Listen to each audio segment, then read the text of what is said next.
It's your girl Becca B, and today we will be reviewing these LED sensor motion lights. So right out the box, it comes with two lights, two chargers, and a magnetic adhesive tape and some nails.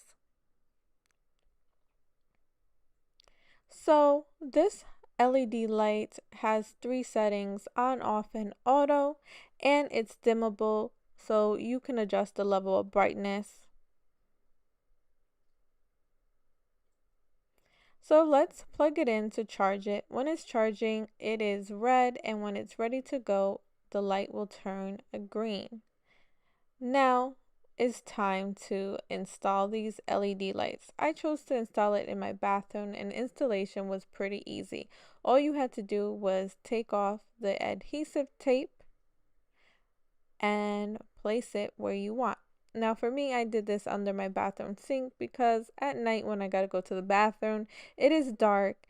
So I thought this would be perfect because when I wake up in the middle of the night, these LED sensor motion lights detect motion up to 10 feet and turn on every time I go into the bathroom. And I love it. So I'm no longer scared of the dark or have to find the light. Also, these LED sensor motion lights are magnetic, so you can place it on your refrigerator. I even put one under my microwave. You can even put it on your stove. Have fun with it. Overall, I would rate these a 10 out of 10. I love these LED sensor motion lights really because at night I'm a chicken. So it's just nice to know that I have something sensing motion and giving me light so I don't have to look for the light switch anymore.